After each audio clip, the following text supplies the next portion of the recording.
Morning all of you. मेरा नाम सैयद इरशाद अहमद है और मैं गोरखपुर डिस्ट्रिक्ट के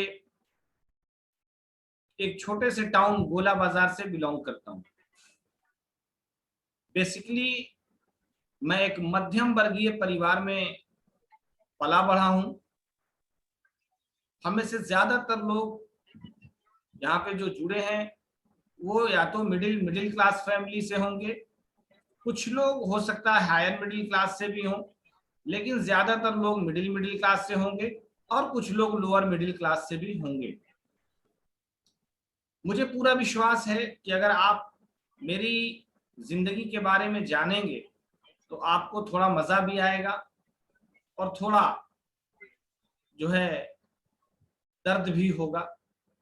तो आज मैं यहाँ अपनी टेस्टिमनी देने आया हूँ और आपको अपनी पूरी कहानी नहीं सुनाऊंगा क्योंकि कहानियां सुनाने में कम से कम 2.5-3 घंटे लग जाएंगे।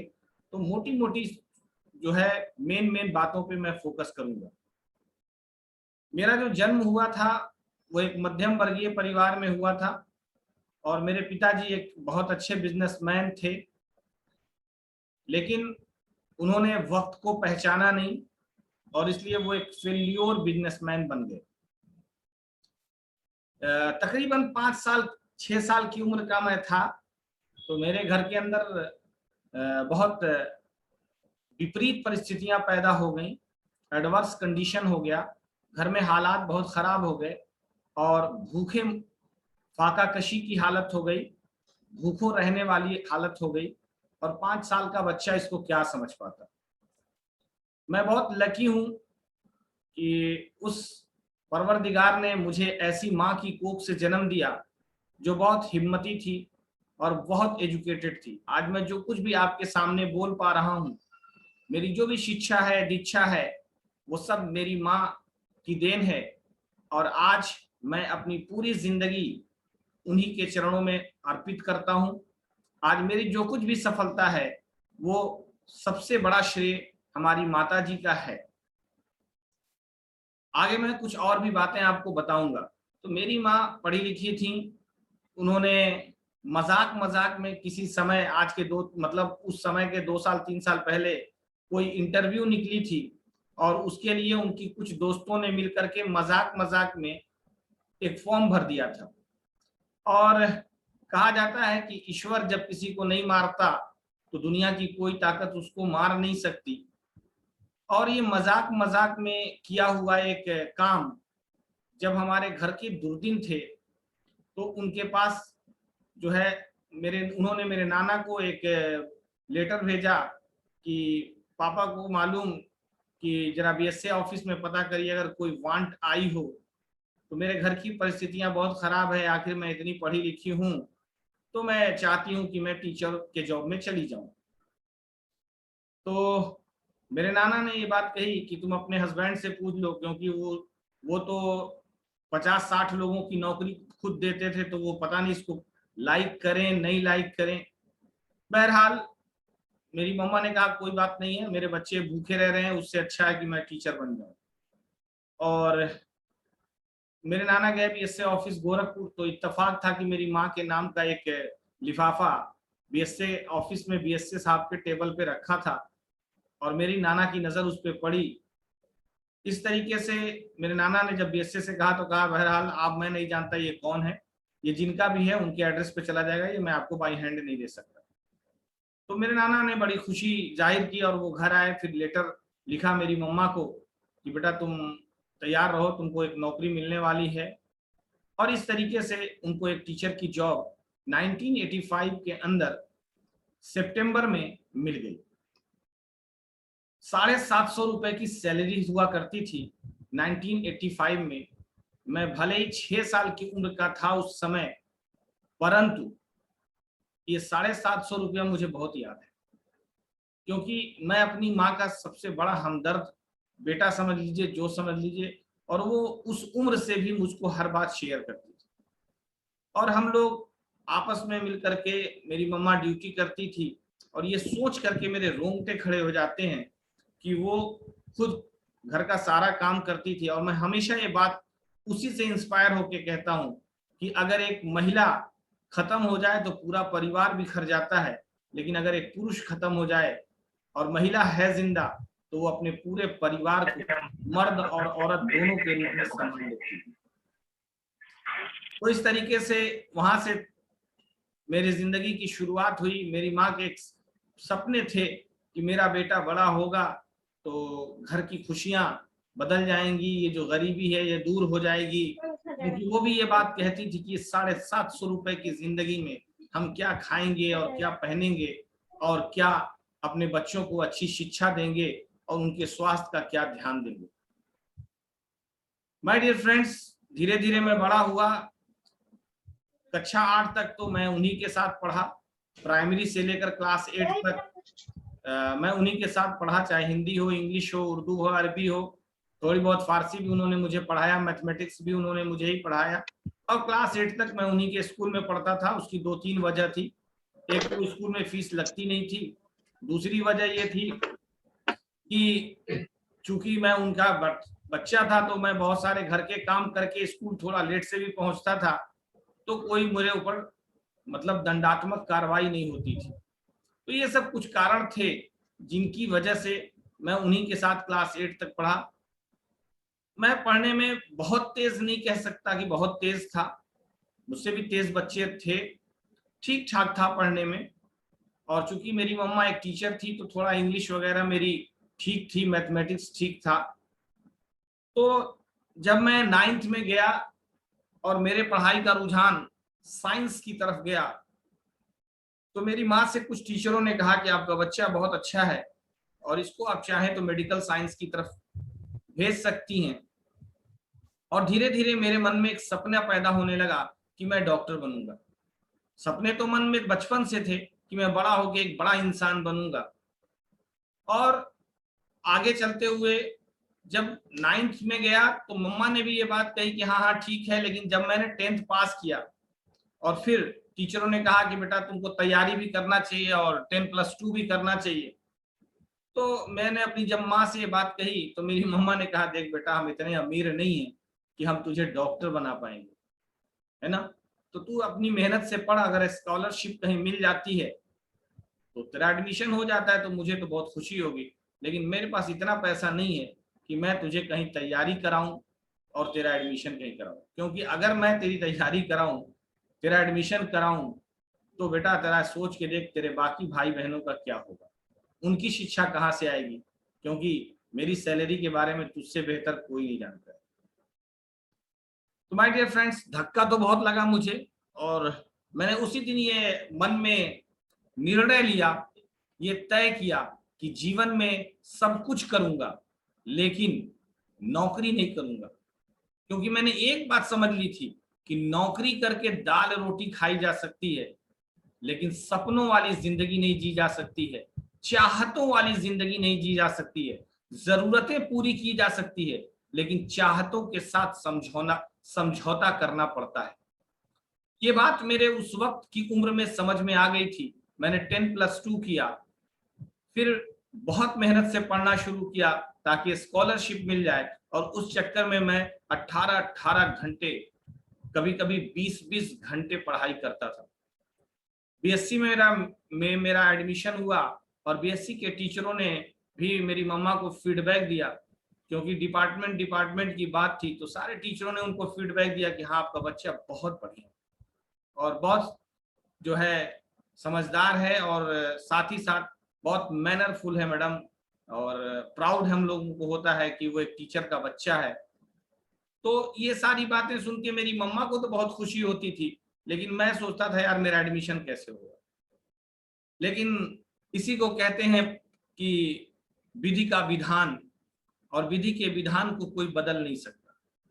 जब मैं बीएससी कर रहा था तभी मेरे सर में दर्द बहुत तेज होना शुरू हुआ, मेरी आंखों से पानी आना शुरू हुआ, मेरी आंखों से कम दिखाई देने लगा ज्यादा, और धीरे धीरे लोगों ने समझा बहुत ज्यादा पढ़ता है तो मायोपिया हो गया है। मैंने बहुत सारे डॉक्टरों को दिखाया, बहुत सारे डॉक्टरों से सारी बातचीत समझी, लेकिन अंततः गत्वा बीएससी कंप्लीट नहीं कर पाया मैं, और मेरी आंख की रोशनी चली गई, मैं किताबें देखना बंद हो गया मेरा, और मेरी पढ़ाई वहीं छूट गई। मेरी माँ को बहुत सदमा लगा, बहुत धक्का लगा इस बात को लेकर के, और वो इस धक्के से बहुत विचलित हुई। क्योंकि जरा सोच के देखिए कि अगर किसी इंसान का ये सपना हो कि उसकी जिंदगी, उसके घर की खुशियां, उसका बच्चा, क्योंकि जब इंसान अपने कुछ नहीं कर पाता तो वो सपना अपने बच्चों से ही देखता है। माय डियर फ्रेंड्स, मैं आपसे एक सवाल पूछना चाहता हूँ, क्या आप भी वही माँ बाप हैं जो अपने बच्चों की पढ़ाई कंप्लीट करने के लिए आपको भी चाहत करने में कोई मदद नहीं करनी पड़ती हो? आप अपने बच्चों की चाहत बड़े आराम से पूरी कर देंगे क्या आज? जरा सोच के देखिएगा ठंडे दिल से कि क्या आज आपकी वो कैपेसिटी है कि अगर आपका बच्चा डॉक्टर बनना चाहे, आज आपका बच्चा इंजीनियर बनना चाहे, आज आपका बच्चा बिजनेस की कैटेगरी में एमबीए या बीकॉम करना चाहे, या एमटेक करना चाहे, तो बीटेक करना चाहे, तो क्या आप बगैर लोन लिए, क्या आप बगैर बैंक से फाइनेंस कराए आप उसकी शिक्षा दिला पाएंगे? जरा सोच के देखिएगा माय डियर फ्रेंड्स।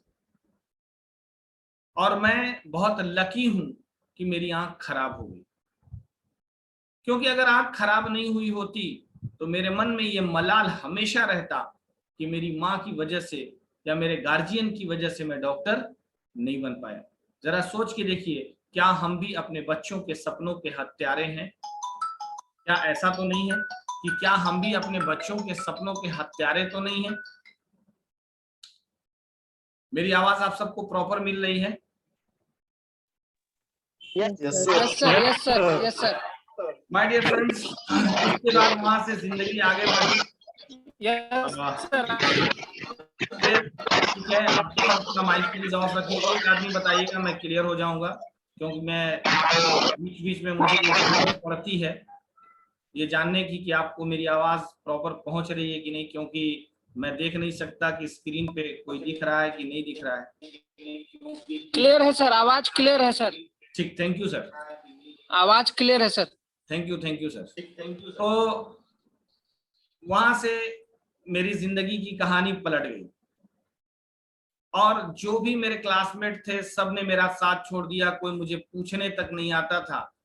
आप जरा सोच के देखिए, अगर कोई जवान बच्चा हो, 18-19 साल की उम्र हो, और उसकी आंख की रोशनी चली जावे, और जो दुनिया का हर रंग देखा हो, जिसने दोस्तों को देखा हो, जिसने कॉलेज लाइफ देखी हो, क्या उसके लिए वो दिन बड़ा आसान होगा? माय डियर फ्रेंड्स, सोचने पे आज भी रोंगटे खड़े हो जाते हैं कि जिंदगी में मैंने वो दिन देखा और मैं इतना डिप्रेस्ड हो गया। मैंने बहुत सारे लोगों की बोलियां सुनी, बहुत सारे लोग मायूस तो हुए, लेकिन बहुत सारे लोगों ने कटाक्ष तानाकशी करना शुरू कर दिया। बहुत सारे लोगों को लगा कि कुछ ऐसा हो गया, और समाज, मैं इस समाज की कोई परवाह नहीं करता, क्योंकि मैंने एक बात समझ लिया है कि ये समाज आपको ताना करने के लिए, और अच्छा है अगर वो ताना नहीं करता तो शायद आज मैं इस सिचुएशन में यहां नहीं होता। लोगों ने कहना शुरू कर दिया, ओ भगवान ने पता नहीं क्या किया, ये किया वो किया, अंधा कर दिया, ऐसा कर दिया वैसा कर दिया। मैं बहुत सारे लोगों की बात सुनता था। मैं जब सड़क पे चलता था, कहीं आता जाता था, आसपास में लोग मिलते थे तो लोग कहते थे ओ बेचारा। और जब मैं ये शब्द सुनता था मुझे अंदर से बहुत नफरत होती थी अपने आप से कि आज मेरी जिंदगी बेचारी वाली जिंदगी है, और मैं बेचारगी वाली जिंदगी जीना नहीं चाहता था। फिर मेरी मम्मा ने कहा कि अब क्या होगा, और मैंने बहुत सारी कोशिशें की समझने की डॉक्टरों से। तो मुझे 2 डॉक्टर मिले जिन्होंने बिल्कुल क्लियर कट घुमाया नहीं, बिल्कुल क्लियर कट घुमाया नहीं उन्होंने। बाकी सब फीस लेते थे, जांच कराते थे, 2-4 दवाएं लिख देते थे और कहते थे इस्तेमाल करिए, ये करिए वो करिए। लेकिन गोरखपुर मेडिकल कॉलेज में डॉक्टर ए घोष थे, मुझे नहीं मालूम अभी वो हैं नहीं है, क्योंकि मैं पिछले 10 सालों से उनसे मिला नहीं। तो मैं एक घोष के पास गया इस बात को लेकर के और अपनी चेकअप कराने के लिए। एक घोष ने मुझसे एक बात कही, मेरा फीस रिटर्न किया और मुझसे एक बात कही, कहा देख बेटा एक बात बताऊं, तू इसके चक्कर में अपनी जिंदगी बर्बाद मत कर। अब ये तेरी आंख एलोपैथ में कोई थेरेपी नहीं है जो ठीक कर दे, क्योंकि तुझको हो गई है आरपी, और आज के प्रेजेंट सिनेरियो में आरपी का कोई इलाज नहीं है एलोपैथ के अंदर। तुझे अगर भाग दौड़ करनी है तो होम्योपैथ में जा, आयुर्वेद में जा, यूनानी में जा, उनके डॉक्टरों से, हकीमों से, वैद्यों से समझ, अगर उनके पास कोई इलाज हो सकता है तो होगा। लेकिन मैं ये बात दावे के साथ कह सकता हूं कि यहां से लेकर के ब्रिटेन, यूएस, जर्मनी, कहीं भी एलोपैथी में इस बीमारी का इलाज नहीं है। मैं तुझसे बस एक बात रिक्वेस्ट करूंगा कि तू इस चक्कर में मत पड़। साथ ही उस डॉक्टर ने मुझे बहुत बड़ी बात बोली, बहुत बड़ी बात बोली। उसने कहा तू बहुत भाग्यशाली है, ये समझ ले, क्योंकि ये बीमारी 4 लाख लोगों में 1 लोग को होती है। तो ये मान ले कि तू 4 लाख में 1 है, तो तू तो वैसे ही जो है शानदार है, और तू इस बात को लेके इतना नर्वस क्यों है, इतना डिप्रेशन में क्यों है। और उस डॉक्टर ने मुझे 1 घंटा अपने पास बैठाया और बहुत सारी बातें उसने मुझसे की, और उसने कहा देख बेटा, तेरी जगह अगर मैं भी होता ना तो मैं भी नर्वस होता, लेकिन जरा सोच के देख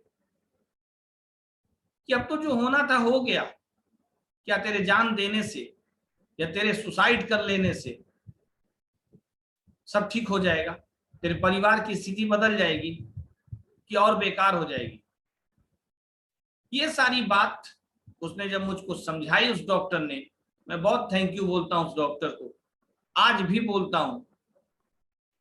मुझे लगा कि हाँ यार, डॉक्टर घोष तो सही कह रहे हैं, और मेडिकल कॉलेज के हेड ऑफ डिपार्टमेंट हैं, आई डिपार्टमेंट के, तो इतना बड़ा बेवकूफ आदमी तो वो नहीं। उसके बाद ब्रिटिश, जापानी और जर्मनी और अमेरिकन डॉक्टरों की एक कैंप आई थी, मैंने उनको भी चेकअप कराया। उन्होंने भी कहा कि ये जो है आरपी है। जब उन्होंने कहा आरपी है तो मैंने कहा यार एक घोष सही बोले थे कि ये आरपी है। और वो सब आपस में बातचीत कर रहे थे इंग्लिश के अंदर, इंग्लिश में सब आपस में बातचीत कर रहे थे, और कुछ उसमें से कह रहे थे कि अभी तो अमेरिकन में रिसर्च चल रही है, अभी तो कोई समझ ही नहीं आया कि ये है वो कैसे रहा है, क्या है, बस ये समझ। तो ये सारी बातें मुझे वहां भी समझ में आई। फिर मैं इंदौर गया डॉक्टर पीएस हार्डिया के यहाँ, जिनके यहाँ नंबर लगा के मुझे 9 महीने बाद मेरा नंबर आया, और पीएस हार्डिया को मैंने दिखाया, और ये बात मुझको समझ में आ गई कि हाँ ठीक है, पीएस हार्डिया ने भी सारी फीस वगैरह वापस की और कहा बेटा इसका इलाज नहीं है, तुम इसके चक्कर में परेशान मत हो, अपना पैसा बर्बाद मत करो। और उसके बाद से फिर मैं अभी तक पता करता रहता हूं, लेकिन मैंने किसी डॉक्टर को दोबारा फीस देकर ये बात मैंने क्लियर समझ। माय डियर फ्रेंड्स, अब वहां से कहानी बदली। मैंने एक बात तो समझ लिया कि अब ये आंख ठीक होने वाली नहीं है। अब सवाल है मेरे पास, एक सिचुएशन है। माय डियर फ्रेंड्स, आप सबकी जिंदगी में सिचुएशंस आते हैं। लोग कहते हैं इंसान परिस्थितियों का दास होता है, मैं इससे सहमत नहीं हूं, क्योंकि मेरा अपना ये मानना है कि एक ही परिस्थिति में कुछ लोग अपने आप को तोड़ देते हैं और कुछ लोग रिकॉर्ड तोड़ देते हैं। ये तय आपको करना है कि इस परिस्थिति में आप खुद को तोड़ेंगे या रिकॉर्ड तोड़ेंगे। मैंने ये तय कर लिया कि मुझे अपने आप को नहीं तोड़ना है, क्योंकि अगर मैं टूट गया तो मेरी मां टूट जाएगी और फिर मेरे घर बिखर जाएगा। उसके बाद मेरी मां ने मुझको बहुत समझाया कि जा नौकरी कर ले, और मैंने ये तय किया था कि मुझे नौकरी नहीं करनी। मैंने उनसे कहा मुझे नौकरी नहीं करनी, और फिर उसने मुझसे कुछ बातों पर डिस्कस किया, और मैंने उसको एक बात बोली कि देख मम्मा, सब ठीक है, मैं आपको बहुत यकीन से कह रहा हूं, ये मत समझिएगा कि आज मैं सफल हो गया हूं तो बहुत बड़ी बड़ी बोली निकल रही है। मैंने ये वर्ड उस वक्त उसको बोले थे कि देख मम्मा, मुझे 10 दिन गरम, 10 दिन नरम और 10 दिन बेशरम वाली जिंदगी नहीं जीनी। और उसने तब मुझको डांटा भी था, आप बेवकूफ, तुझे मालूम है कि यही 10 दिन गरम, 10 दिन नरम और 10 दिन बेशरम वाले से तेरी जिंदगी पली है। मैंने कहा मम्मा, मैं कहाँ कह रहा हूँ कि ये खराब है, मैंने ये कहा मुझे ये जिंदगी नहीं जीनी। तो उसने कहा कि बेटा, तुझे नहीं लगता कि तू ब्लाइंड होकर के बड़े बड़े सपने देख रहा है, आंख वालों की तो हालत खराब हो जाती है और तू अपनी बात नहीं समझ पा रहा है। मैंने कहा कुछ भी हो, लेकिन उसने बहुत जिद किया और मैंने रेलवे में एक इंटरव्यू दिया। मैंने कहा चलो भाई, माँ है, इसका भी दिल रखते हैं। मैंने रेलवे में एक इंटरव्यू दिया, वहां पे कुछ बातचीत हुई और उस बातचीत ने मेरी जिंदगी में बहुत बदलाव किया। मैं जो इंटरव्यूअर था, मैंने उससे पूछा कि यहाँ पे ग्रोथ के क्या चांस हैं। तो उसने कहा यार, ब्लाइंड हो, क्या चाह रहे हो तुम, बहुत बड़ा अधिकारी थोड़े बन जाओगे। अरे सरकार तो ये दया पात्र वाली नौकरी देती है कि आप लोग की जिंदगी किसी तरह दाल रोटी कट जाए। मैंने कहा साला, फिर वही बात आ गई, जिंदगी काटने वाली। और मैं जिंदगी काटना नहीं चाहता था, क्योंकि मैं ये जानता हूं और मेरी सोच तब भी यही थी कि इंसान कोई गाजर मूली आलू प्याज नहीं है, ये आलू कंदा नहीं है कि इसको काटा जाएगा। जिंदगी एक बार मिली है और उसी जिंदगी में कुछ लोग इतिहास रचते हैं और कुछ लोग मर के जाते हैं तो कोई पूछता है कौन जा रहा है, भाई पता नहीं। जिंदगी एक मिली है, दोबारा मिलेगी नहीं मिलेगी मैं इसमें विश्वास नहीं करता। 7 जन्म होगा कि होता है नहीं होता है, मैं इन सब डिस्कशन में पढ़ना ही नहीं चाहता। मैं सिर्फ एक बात कहना चाहता हूं, एक जन्म मिला है, इसमें कुछ ऐसा कर जाइए कि 7 जन्म आपको लोग याद रखें। मैंने ये बात तय कर ली। मैंने उस इंटरव्यू से बाहर आकर के निर्णय ले लिया कि वह ऐसी नौकरी मुझे नहीं करनी। मैं घर गया, बहुत सारी हिंदी अंग्रेजी वाली बात सुनी। जो लोग पूर्वांचल को जानते हैं तो वो राम सर अच्छी तरीके से जानते होंगे कि यहाँ पे हिंदी अंग्रेजी में कितनी अच्छी अच्छी बात होती है ना सर। तो वो सारी बातें मेरे पापा ने मुझको सुना दी, जितनी भी बढ़िया बढ़िया होती है माँ इधर उधर की। और वो सुन के अंदर ही अंदर मैं बहुत दुखी भी हुआ, लेकिन मैंने किसी को ये बात बताई नहीं। फिर मेरी माँ ने मुझको कुछ दिन बाद मुझसे पूछा कि तुम चाहते क्या हो। मैंने कहा देखो मम्मा, मैं नौकरी नहीं करना चाहता। तो उसने कहा कि तू करना क्या चाहते हो। और बड़े इत्तेफाक की बात है, तभी मेरे भाई ने एक बात बोली कि बैठे बैठे जब आदमी को खाने को मिलता है तो काम काहे को करना चाहेगा। अच्छा बहाना है, दिखाई नहीं दे रहा है, तब तो बैठा के खिलाना ही है। ये बात मुझे बहुत जो है अजीब सी लगी। मैंने कहा यार, क्या लोग सोच रहे हैं, मैं क्या सोच रहा हूँ, ये लोग क्या सोच रहे हैं। तो फिर मेरी मम्मा ने मुझसे पूछा और तब मैंने उनको एक बात कही कि सिंपल सी मुझे जॉब नहीं करनी है और मुझे कोई बिजनेस करना है। तो मैंने शुरुआत किया एक पीसीओ से। दूसरे के पीसीओ पे मैं बैठा, वहां से कुछ सबक सीखा, कुछ शिक्षा ली, कुछ पैसे भी कमाए, लेकिन उससे सिर्फ पॉकेट खर्चा चलता था। उसके बाद मैंने एक दुकान खोली, रेडीमेड होजरी की आइटम, उर्दू अरबी फारसी की किताबों की होलसेल और फुटकर का काम किया। 2.5 साल मैंने उस काम को किया, लेकिन उस 2.5 साल में एक बात समझ में आ गई कि मैं जो चाहता था वो इससे होने वाला नहीं है। मैंने कुछ और भी छोटे मोटे काम किए, सीजनल काम किए, लेकिन एक बात समझ गया कि मैं जिस तरह की जिंदगी चाह रहा हूं इन सबसे होने वाला नहीं है। मैंने एक दिन अपनी माँ से पूछा था कि लोग अमीर कैसे बनते हैं, और ज्यादातर नौकरी वाले लोग आज के 10 साल 15 साल पहले यही जवाब देते थे, और आज भी शायद लोग देते होंगे कि जो लोग टैक्स चोरी और चोरी का काम करते हैं, 2 नंबर का धंधा करते हैं, वही अमीर बनते हैं, और ईमानदारी से काम करके इंसान अमीर नहीं बन सकता। मैंने कहा क्या बात करती हैं? उन्होंने कहा हाँ बिल्कुल सही कह रही, लेकिन मैं उस जवाब से संतुष्ट नहीं हुआ और मैंने तलाश जारी रखी। और मेरा अपना मानना है कि खोजने से, जब आप खोजते हैं तो खोजने से खुदा मिलता है। आपकी तलाश सही होनी चाहिए। और फिर मैंने तलाश जारी रखा और तभी मुझको किसी ने एक बुक का नाम बताया, rich dad poor dad, mister Robert T Kiyosaki.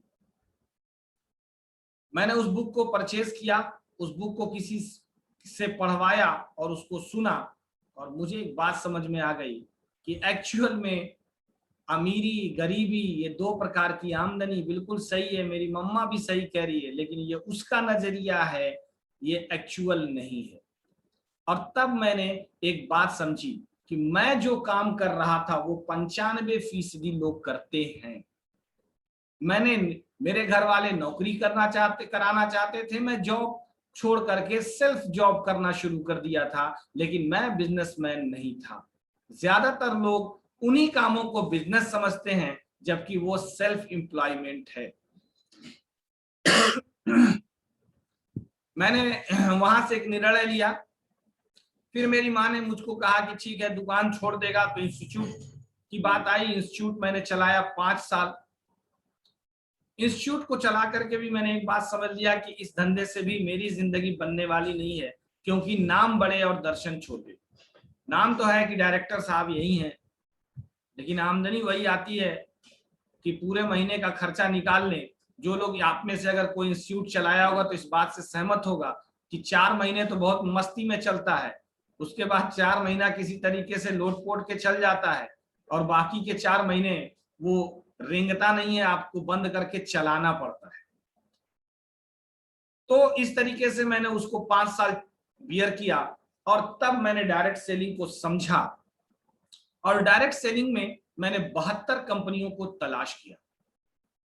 72 कंपनियों को तलाश करने के बाद, उनको समझने के बाद, मैंने एक निर्णय लिया कि मुझे वेस्टीज करना है। और मेरे दोस्त, मेरी अपलाइन, मेरे बड़े भाई, मेरे गार्जियन, मैं चाहूंगा कि मैं जब उनका नाम लूं तो उनके लिए एक जोरदार वाली ताली होनी चाहिए। वो है मिस्टर रमेश नारायण राय। वो डबल क्राउन डायरेक्टर है इस समय सिस्टम में, और हाईएस्ट चेक उनके 9.5 लाख रुपए से भी ज्यादा। माय डियर फ्रेंड्स, मैंने उनको कॉल किया और मैंने कहा भाई मिलना है। उन्होंने कहा बताओ भाई। मैंने कहा भाई बस मिलना है। उन्होंने फिर मुझे कहा कि तेरी भाभी बता रही थी कि तू बहुत परेशान है आजकल, आंटी से बात हुई थी, वो बता रही थी। मैंने कहा हाँ भाई। और वो आए, फिर उनसे मेरी डिस्कस हुई। मैंने कहा मुझे वेस्टीज करना है। उन्होंने कहा क्या बात कर रहे हो, मजाक तो नहीं कर रहे हो? मैंने कहा सही कह रहा हूँ। कहा यार ये तो मैं तुमको बहुत पहले से कह रहा हूँ। मैंने कहा मैं सोच रहा था कि एक्चुअल में बिजनेस करना क्यों चाहिए, वेस्टीज मुझे क्यों करना चाहिए, क्योंकि जब तक क्यों क्लियर नहीं होगा हम कैसे काम नहीं कर सकते।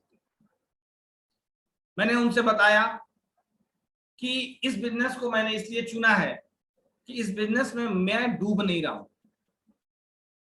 मैं रजिस्ट्रेशन कराऊंगा, प्रोडक्ट परचेज करूंगा, अगर प्रोडक्ट पसंद आया मैं दोबारा यूज करूंगा, अगर नहीं पसंद आया तो मैं आपको कभी क्लेम करने नहीं जाऊंगा कि आपकी वजह से मैं बर्बाद हो गया। उन्होंने कहा बिल्कुल सही है। मैंने कहा सर तो यही मैं चाहूंगा कि मैं इस बिजनेस को करूं, क्योंकि फिर लाइफ में मुझे कोई ब्लेम करने वाला नहीं होगा कि आपकी वजह से मैं बर्बाद हो गया। लेकिन ऐसे बहुत सारे लोग होंगे जो इस बिजनेस में आएंगे, उनकी जिंदगी बदलेगी, और वो ऑन स्टेज ये बात बोलेंगे कि आपकी वजह से मेरी जिंदगी बदल गई। और इस सोच के साथ मैंने उनसे बातचीत शुरू किया, बिजनेस को बहुत बारीकी से समझा। मिस्टर बाली से मुलाकात की, उनसे भी कुछ बातें, उनसे कुछ सवाल पूछे मैंने। और उनमें से एक सवाल मैंने उनसे पूछा था, वो सवाल मैं जल्दी शेयर नहीं करता हूं, लेकिन आप सब अपने, इसलिए मैं शेयर कर देता हूं। मैंने उनसे एक सवाल पूछा था कि अगर आप जैसी कोई कंपनी खोल दे, आप ही जैसा प्रोडक्ट लेके आ जाए, आपसे सस्ता प्रोडक्ट दे और आपसे ज्यादा पैसा बांटे, तब आप क्या करेंगे? हमें से ज्यादातर लोग आज बहुत परेशान हैं। चूरन चटनी कंपनी आ रही है, कोई प्राइस को लेकर के वार कर रहा है, कोई कुछ को लेके वार कर रहा है, और उनका जो जवाब था वो बड़ा शानदार था। उन्होंने कहा इरशाद वेस्टीज साइन अप करो, और ऐसी कोई कंपनी अगर तुमको नजर आ जाएगी तो पहले आके मिस्टर बाली से मिलना, गौतम खड़ा होकर तुम्हारा वेलकम करेगा, पहले आके मिलना मुझसे, उसके बाद ही कोई डिसीजन लेना। मैंने कहा मतलब? उन्होंने एक बात कही थी, उन्होंने कहा अगर कोई मुझसे बढ़िया प्रोडक्ट देगा तो मुझसे कम प्राइस ले नहीं सकता, पॉसिबल नहीं है, उसको मुझसे ज्यादा प्राइस देनी पड़ेगी, और अगर मुझसे ज्यादा प्राइस देगा तो जाहिर सी बात है वो मुझसे ज्यादा पैसा बांट नहीं सकता। जब मैंने मिस्टर बाली को जानने की शुरुआत किया, समझने की शुरुआत किया और उनके कैरियर के बारे में जाना, तो मैं आश्चर्यचकित रह गया कि मिस्टर बाली को इंटरनेशनल लेवल पे मास्टर कहा जाता है रॉ मटेरियल के जानकारी के बारे में। तो मैंने एक बात सोचा कि यार जिस इंसान ने दूसरी कंपनियों के लिए बड़े बड़े माइलस्टोन बना दिए, जिस दिन वो अपना प्लेटफॉर्म चलाएगा तो जाहिर सी बात है कि उससे टक्कर लेना बहुत आसान लोगों के लिए नहीं होगा। और मैं आज यकीन नहीं दावे के साथ कह रहा हूं कि हिंदुस्तान में कोई सिंगल वन कंपनी नहीं है, सिंगल वन, मैं चैलेंज करता हूं, जो वेस्टीज के प्रोडक्ट की प्राइस, क्वालिटी और मार्केटिंग प्लान के बराबर हो। इससे आगे की तो बात ही नहीं करता, बराबर हो उसकी भी गारंटी देता हूं। कोई एक कंपनी साबित कर दे मुझको, मैं रिजाइन कर दूंगा वेस्टीज। आज तक मेरी नजर में सैकड़ों कंपनियां गुजरी होंगी, लेकिन कोई आज तक प्रूव नहीं कर पाया। तो एक बात तो तय है कि हम सब एक ऐसे प्लेटफॉर्म पे हैं, एक ऐसे प्लेटफॉर्म पे जहां हमारा भविष्य सुरक्षित है, जहां हमारा जीवन सुरक्षित है। माय डियर फ्रेंड्स, अगर आपका कैप्टन सही है तो आपके डूबने का खतरा 99.99% दूर हो जाता है। 99.999% दूर हो जाता है, यानी आप सुरक्षित हाथों में हैं। ये बात मुझको जब समझ में आ गई, तब मैंने वेस्टीज को जी जान से शुरू किया। बहुत आसान नहीं था ये सफर, क्योंकि जरा सोच के देखिए कि जिस इंसान को दिखाई नहीं दे रहा हो उसके लिए डायरेक्ट सेलिंग करना बहुत आसान रहा होगा क्या? लेकिन हां, यह आसान था। क्यों? क्योंकि इससे भी कहीं कठिन थी मेरी जिंदगी, इसलिए मेरे लिए यह आसान था, मेरे लिए यह आसान है। क्योंकि जरा सोच के देखिए माय डियर फ्रेंड, क्या आप अपनी जिंदगी की आज की वर्तमान परिस्थिति से खुश हैं? और अगर आप और आपके परिवार को खुशहाल बनाने के लिए थोड़ा दर्द लेना पड़े तो वो दर्द बड़ा है या छोटा है, ये तय आपको करना है। मैंने भी ये बात समझ ली और 60 रुपए मेरे पॉकेट में था और मैंने डिसीजन लिया था, हाँ करना है। लोग आज रोते हैं मेरे पास पैसा नहीं है, मेरे पास डीएलसीपी नहीं है, मेरे पास प्रोडक्ट एबिलिटी नहीं है, मेरा अप्लायंस सपोर्ट नहीं कर रहा है। आप इन सब चीजों को लेकर रोते हैं। लोग कहते हैं प्रोडक्ट महंगा है, ये है वो है। माय डियर फ्रेंड, ये सब एक बहाना है और कुछ नहीं। ये सब एक खोखले बहाने हैं और कुछ नहीं है। क्योंकि मेरे पॉकेट में सिर्फ 60 रुपए था और मैंने डिसीजन लिया था इस काम को करने का, और चौथे महीने मैंने सिल्वर क्वालिफाई किया था। इसके पीछे की लंबी कहानी है, मैं उन सब चीजों में डिस्कस नहीं जाऊंगा अभी, क्योंकि जब मैंने डायरेक्ट सेलिंग का नाम अपने घर में लिया था ना, तो बवाल हो गया था, भूचाल आ गया था, भूकंप आ गया था। लोगों ने कहा खबरदार ये काम करना नहीं, फलाने बर्बाद हो गए, उनकी लड़की डूब गई, इसके चक्कर में बर्बाद हो गई, उनका लड़का, उनका भतीजा, उनके चाचा, और इस तरीके के बहुत सारे एग्जाम्पल्स लोगों ने देना शुरू किया। और मैं मन ही मन मुस्कुराता था। मैं सोचता था यार इसमें बर्बाद होने वाली चीज क्या है कि बर्बाद हो जाएगा। और लास्ट में मैंने एक बात बोली अपनी मम्मा से, मैंने कहा देख मम्मा बहुत हो गया, बहुत ड्रामा सुन लिया मैं, फलाने मैडम ने ये बोला, ढेगाने मैडम ने ये बोला, एक बात बता लोग बर्बाद कैसे हो जाएंगे। मुझे एक आदमी को बुला, वो पहले मेरे सामने ये बात बके कि वो बर्बाद हो गया। माय डियर फ्रेंड्स, जरा सोच के देखिए, हम सब अपने बच्चों को पढ़ाते हैं, हर साल 2 करोड़ से ज्यादा बच्चे 10+2 का एग्जाम पूरे हिंदुस्तान से दे के निकलते हैं। क्या 2 करोड़ बच्चों को ग्रेजुएशन मिलता है? क्या वो सारे बच्चे डॉक्टर या इंजीनियरिंग में एडमिशन हो जाता है? क्या वो सारे बच्चे जो है ग्रेजुएशन की डिग्री किसी न किसी डिपार्टमेंट से पा लेते हैं? और क्या जो डिग्री पा लेते हैं उन सारे बच्चों को नौकरी मिल जाती है? तो क्या हम ये कहेंगे कि बच्चों को पढ़ाओ मत, इतने सारे बच्चे पढ़ के बर्बाद हो गए, उनका पैसा बर्बाद हो गया, उनकी जिंदगी बर्बाद हो गई? क्या हम कह सकते हैं? नहीं।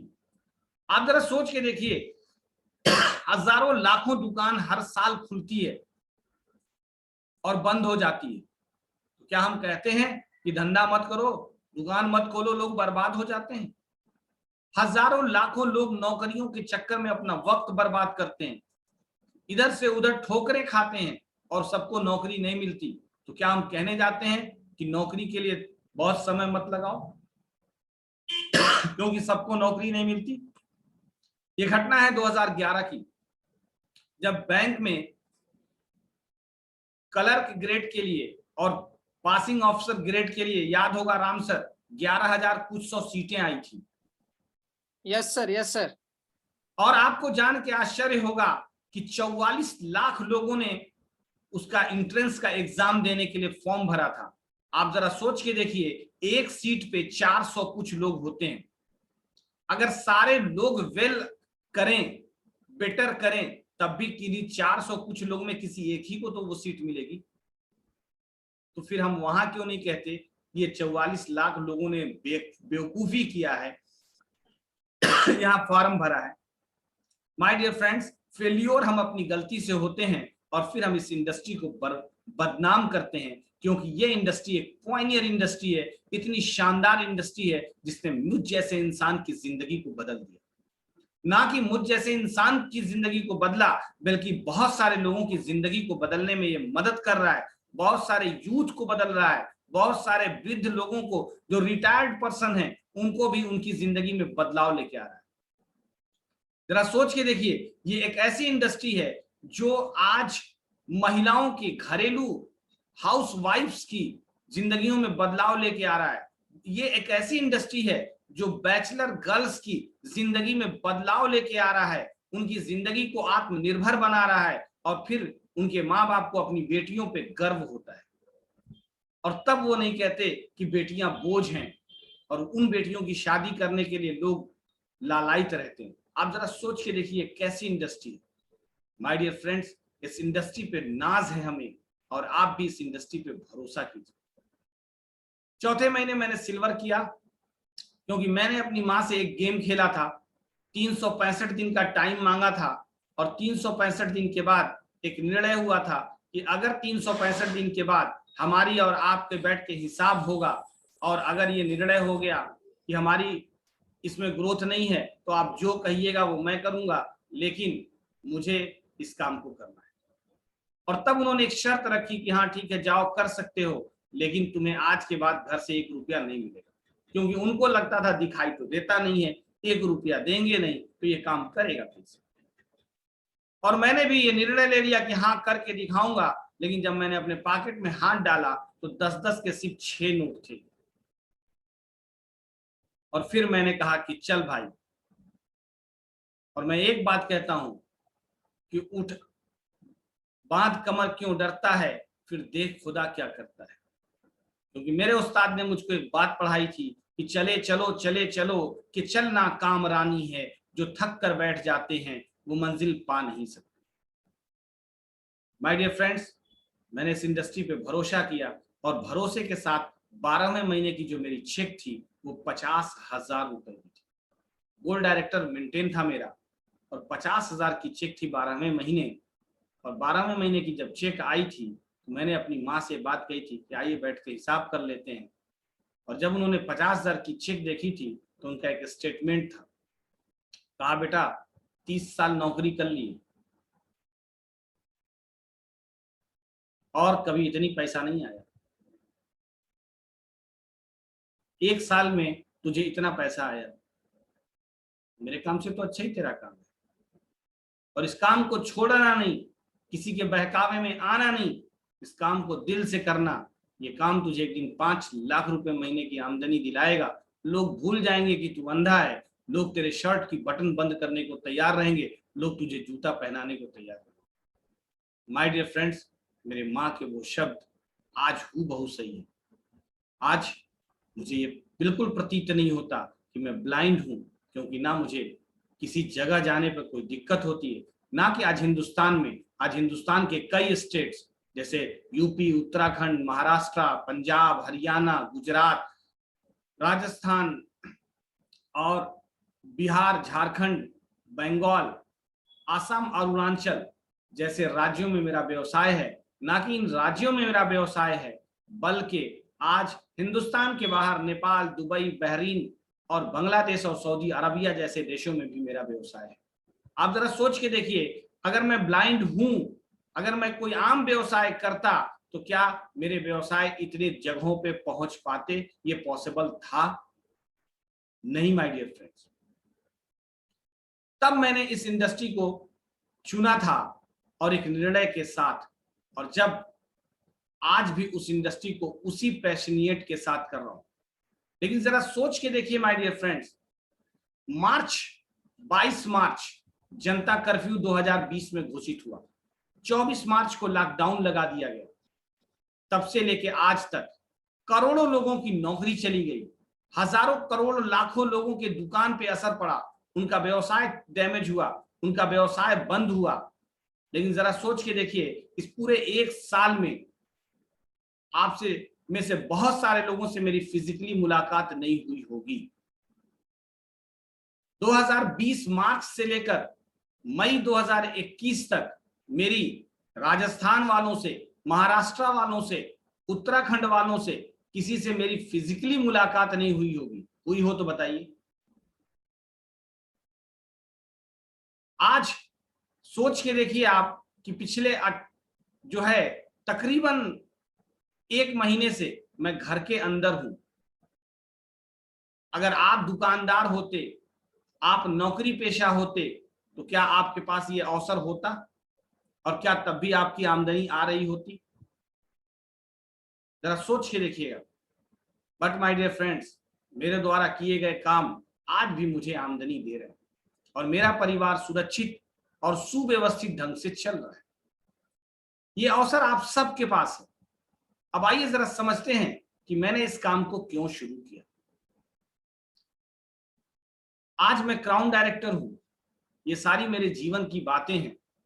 मैं आपको सिर्फ अपना परिचय दे रहा था कि मैं किन विपरीत परिस्थितियों में इस व्यवसाय का हिस्सा बना था। बाकी कभी हम लोग अपना एक जो है सक्सेस सेमिनार भी करते हैं, वो भी करेंगे, जो 2.5 से 3 घंटे का होता है, और उसमें मैं आपको अपने जीवन की बहुत सारी बातें बताऊंगा कि मैंने जब इस व्यवसाय को चुना था तो मेरे घर में क्या क्या विरोध हुए थे, मेरे साथ कैसे कैसे विडंबनाएं आई, मोटरसाइकिल से चोट लगी, मैं जब सड़क पे निकलता था तो लोग क्या कहते थे। माय डियर फ्रेंड्स, लोग कहते थे वो देखा खुद तो दिखाई दे नहीं रहा है, जा रहा है दूसरे प्लान दिखाए। तो लोग मुझसे पूछते थे काहे भाई स्पाइरोलिना, अरे क्या हाल है। आप जरा सोच के देखिए माय डियर फ्रेंड्स, क्या आपको लगता है क्या मुझे सफलता थाली में परोस के मिल गई? तो ये सारी चीजें तो मैंने भी सुनी है और आपको भी सुनना पड़ेगा। आप तो लकी हैं कि आज लोग सप्लीमेंट समझने लगे हैं। आज मेरी बात छोड़िए, आज तो इंडियन गवर्नमेंट जो है सप्लीमेंट को बताने लगी है कि सप्लीमेंट सप्लीमेंट सप्लीमेंट, है ना। लेकिन जरा सोच के देखिए, एक समय था जब लोगों के पास जाना पड़ता था तो उनको सप्लीमेंट बारे बताने के पहले, उनको सप्लीमेंट के बारे में बताने से पहले जरा सोच के देखिए उनको खा के दिखाना पड़ता था, क्योंकि लोगों को यह भ्रम था कि कहीं कैप्सूल अंदर प्राण बाहर न चला जाए। आइए जरा हम उस सिचुएशन में आते हैं कि सप्लीमेंट की नीड क्या है, सप्लीमेंट क्यों जरूरी है। लेकिन उससे पहले मैं जरा सा आपसे एक बात और करना चाहूंगा, और वो बात बहुत स्पष्ट है कि आज इंसान के पास दो चीजों की कमी है। 2020-2021 में तो और है, और उससे पहले भी थी। आप जरा सोच के देखिए, क्या आज आपके पास स्वस्थ आप हैं पूरी तरह? क्या आपका बॉडी का सिस्टम पूरी तरह हेल्दी है? आप जरा सोच के देखिए माय डियर फ्रेंड्स कि आज क्या हमारा बॉडी का ऑर्गन्स पूरी तरह सही दिशा में काम कर रहा है? बताइए हाँ या ना। क्या हम कह सकते हैं कि हम कंप्लीट हेल्दी हैं? नो सर, नहीं कह सकते, बिल्कुल नहीं कह सकते। चलिए, स्वास्थ्य तो हमारे पास मेंटेन है नहीं, ठीक है। अब इस स्वास्थ्य को तो हमने खो दिया है, लेकिन क्या आज हमारे पास एक बेहतर आय का स्रोत है, एक बेहतर आमदनी का रास्ता है? जरा सोच के देखिए, क्या आज हमारे पास पैसा भरपूर है? क्या हमारे पास मनचाही आमदनी है? माय डियर फ्रेंड, जरा सोच के देखिए आप जिंदगी की क्या नजरिए हैं।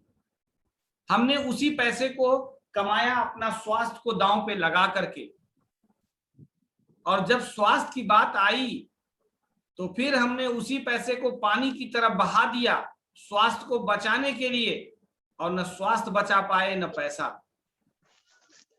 जिंदगी की क्या विडंबना है।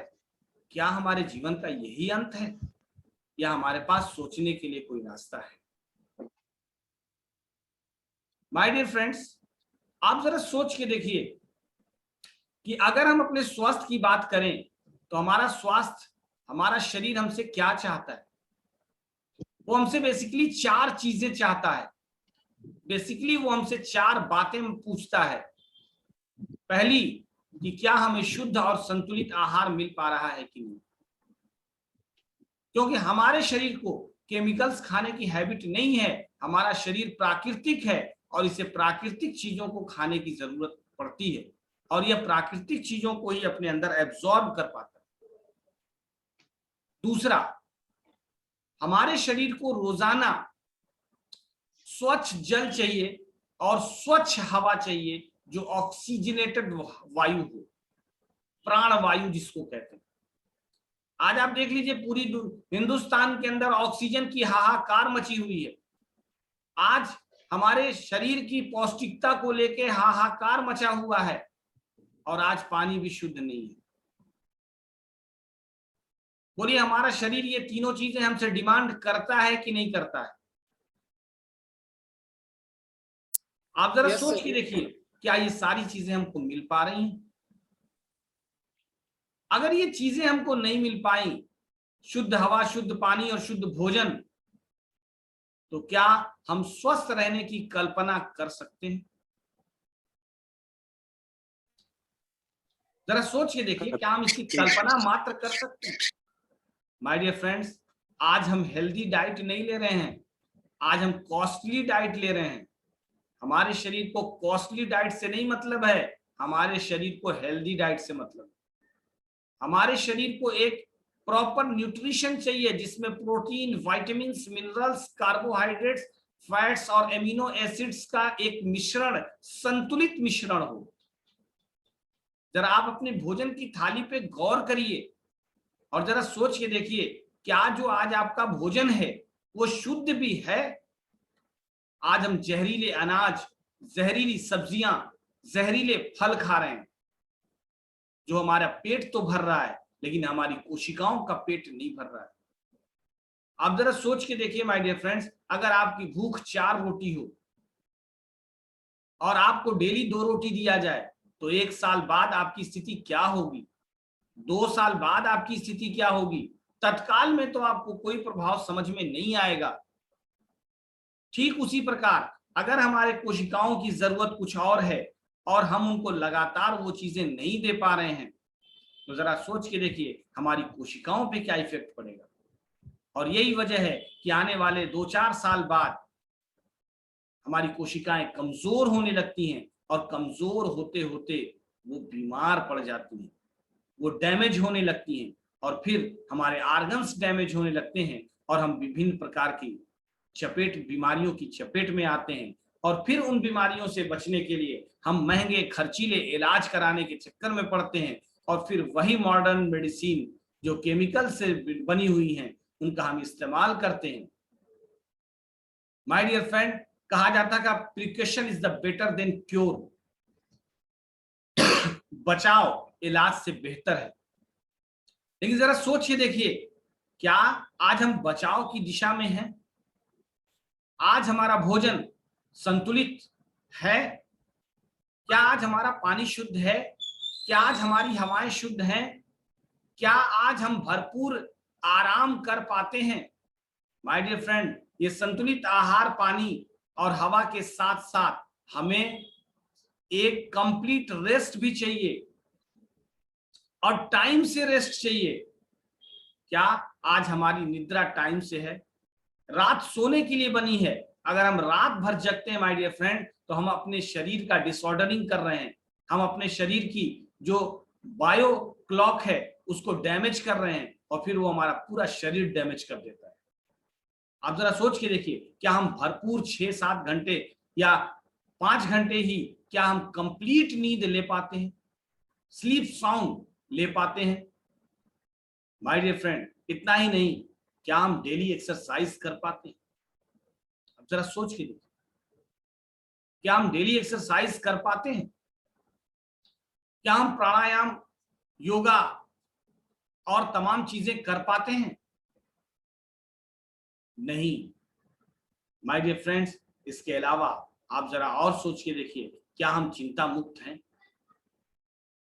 और ये चारों चीजें मिलकर के, डर, भय, ये चारों चीजें मिलकर के हमारे शरीर की कोशिकाओं को डैमेज करती हैं और हम बीमार पड़ते हैं। तो ये आहार पूरक क्या है? जैसा कि इसका नाम ही है, आहार और पूरक, यानी आहार की कमियों को पूरा करने वाला। माय डियर फ्रेंड्स, अगर हम अपने भोजन में कंप्लीट डाइट नहीं ले पाते तो हमें प्राकृतिक रूप से तैयार आहार पूरकों का सेवन करना चाहिए। अब आपके मन में एक सवाल आएगा कि ये नया टिटिम्मा क्या है? तो आपको क्या लगता है, हमारे बाप दादा, हमारे जो पूर्वज थे, वो इन आहार पूरकों को नहीं लेते थे क्या? हाँ, बिल्कुल लेते थे। आप जरा देखिए, उनकी दिनचर्या को भी जाके खंगालिए तो आपको पता चलेगा कि वो भी भोजन के अतिरिक्त विभिन्न चीजें खाते थे। वो च्यवनप्राश बनवाते थे और खाते थे। आज जो मार्केट में च्यवनप्राश मिल रहा है, वो क्या आपको लगता है कि वो एक्चुअल में च्यवनप्राश है? माय डियर फ्रेंड्स, इतना ही नहीं, वो विभिन्न प्रकार की जो है चीजों को कूट पीस के छान करके अपने लिए रखते थे, जो घर में बनाते थे और भोजन के अतिरिक्त खाते थे। अगर आहार पूरकों की जरूरत नहीं थी तो फिर वो भोजन के अतिरिक्त इन तमाम चीजों को क्यों लिया करते थे? और वो कहते थे इनको खाने से ये नहीं होता है, उनको खाने से ये नहीं होता है। वो कहते थे कि आप जो है ये फल खाइए, ये चीजें ऐसे खाइए, महुआ खाइए, ये कीजिए, वो कीजिए, तो इससे आपका हड्डी मजबूत रहेगा, इससे आपके जोड़ मजबूत रहेंगे, तो इससे आपका जो है बॉडी सिस्टम मजबूत रहेगा, तो इससे आपका रोग प्रतिरोधक क्षमता मजबूत रहेगा। इसका मतलब ये है कि वो भी ऑलरेडी आहार पूरक लेते थे। फिर हमें आहार पूरकों से इतना बचाव क्यों है? माय डियर फ्रेंड्स, संसार में वक्त परिवर्तित है, समय जो है परिवर्तनशील है और जैसे जैसे विकास हो रहा है वैसे वैसे ही आपको इसका भी विकास हुआ है और ये भी विकास कर रहा है। तो सप्लीमेंट के रूप बदले हैं, वेस्टीज आपको बिल्कुल नेचुरल सप्लीमेंट्स देता है। तो आपको नेचुरल सप्लीमेंट्स लेने में कोई गुरेज नहीं होना चाहिए। और आज वेस्टीज की तो बात छोड़िए, वेस्टीज ने तो आज के लगभग 17 साल पहले इस बात को भांपा कि एक समय आएगा जब दवाएं फेल्योर होंगी और लोगों को सप्लीमेंटेशन की जरूरत पड़ेगी। माय डियर फ्रेंड, पहले कहा जाता था precaution is the better than cure, लेकिन आज मैं आपसे कहूंगा कि supplement is the better than medicine. याद रखिए, आज अगर आप खुशी से लेंगे तो आपको सप्लीमेंट लेना होगा। खुशी से अगर आप लेते हैं तो हो सकता है आपके जीवन से दवाएं दूर हो जाएं, और अगर आप दवा खाते भी हैं तो दवाओं की तरह। अगर आज आप खुशी से नहीं लेंगे माय डियर फ्रेंड, तो हो सकता है कि आप भोजन करें दवाओं की तरह और दवा करें खाएं भोजन की तरह। यह निर्णय आपको लेना होगा। माय डियर फ्रेंड्स, इस कोविड सिचुएशन में मैं आपसे कुछ बातें और करना चाहूंगा कि इस कोविड पेंडेमिक सिचुएशन में हमारे पास बहुत सारे सप्लीमेंट्स हैं जिनको आपको यूज करके आप अपनी इम्यूनिटी को मजबूत कर सकते हैं, आप कोविड से बच सकते हैं, और अगर कोविड इन्फेक्शन आपको होता भी है तो आपको एक बहुत ही माइनर इन्फेक्शन होकर के निकल जाएगा, आप उससे सुरक्षित रहेंगे। तो ये सप्लीमेंटेशन बहुत जरूरी है। अब बात आती है आज के इस आधुनिक युग में इस व्यवसाय की जरूरत की। आप जरा सोच के देखिए ना, हम में से कौन है जो आज इस एपिडेमिक में घर पे रह के भी भोजन नहीं कर रहा है, नहा नहीं रहा है, कपड़ा नहीं धुला जा रहा है, उसके घर में साफ सफाई नहीं हो रही है, बर्तन वॉश नहीं हो रहा है? कौन सा ऐसा घर है? तो आप पाएंगे कि हर घर ऐसा है। आप जरा सोच के देखिए, मार्केट से जो हम सामान खरीद के ला रहे हैं, पैसा तो खर्च कर रहे हैं, लेकिन क्या उससे हमें कोई अवसर मिल रहा है, कोई आमदनी का रास्ता बन रहा है? तो माय डियर फ्रेंड्स, वेस्टीज आपको एक मौका दे रहा है जो आपके स्वास्थ्य को मेंटेन करेगा, आपके होम हाइजीन को मेंटेन करेगा, आपकी ब्यूटी को मेंटेन करेगा, और साथ में आपके माइंड को भी मेंटेन करेगा, एक फाइनेंस की तरफ लेके आपको जाएगा, आपको एक इकोनॉमिक इंडिपेंडेंस की तरफ लेके जाएगा। इसकी डिटेल जानने के लिए आपको अपनी अपलाइन से कांटेक्ट करना चाहिए। जिन्होंने आपको यहाँ पे इनवाइट किया है उनसे आप इसके बारे में कांटेक्ट करिएगा।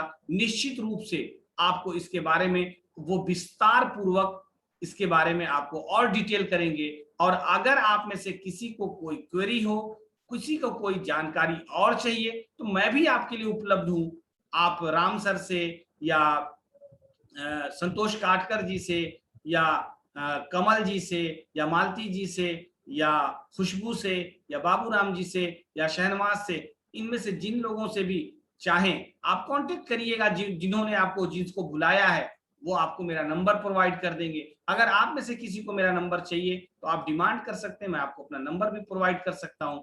लेकिन आपकी सफलता में ही हमारी सफलता है। अगर आप, मैं बहुत लकी हूं कि आप सब मेरे परिवार का हिस्सा है।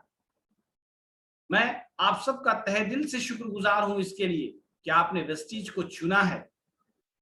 बस जरूरत है माय डियर फ्रेंड्स इसको सही दिशा में करने की, और उसके लिए मैं लगातार काम भी कर रहा हूं। मैं सुबह 7 बजे से लेकर के 9 बजे तक डेली एक प्रोग्राम करता हूं जिसमें आप हिस्सा ले सकते हैं। लिंक की जरूरत है तो आप अपने अपने अपलाइनों से कांटेक्ट कर सकते हैं, वो मुझसे मांग लेंगे लिंक। सुबह 7 से 9 मैं डेली इस प्रोग्राम को ऑर्गेनाइज करता हूं जहां पे बहुत सारी चीजों पे डिस्कस होती है। जरूरत पड़ने पे मैं सिस्टम वर्कशॉप भी करता हूं। बहुत सारे जो कंपनी वेस्टीज जो है बहुत सारी चीजें आपको प्रोवाइड भी कर रही है डिजिटली। और मैं आपको बताऊं, इस कोविड सिचुएशन में डिजिटल प्लेटफॉर्म ने, जूम ने, गूगल ने, इन सबों ने बहुत हेल्प किया है। और हम सब लकी हैं कि हम आज के इस आधुनिक युग में हमने को इस तरह का जो है एक इंस्ट्रूमेंट मिला है, एक हथियार मिला है जिसका हम इस्तेमाल करके अपने घर बैठ करके भी अपने व्यवसाय को चाहें तो बहुत बड़ा कर सकते हैं, 1 क्लिक पे। सो माय डियर फ्रेंड्स, मैं आप सबसे इतना ही कहना चाहूंगा कि ये इंडस्ट्री बहुत शानदार इंडस्ट्री है और ये आपकी जिंदगी को बदल सकती है। उम्मीद है कि मेरी मैसेज आप तक पहुंची होगी।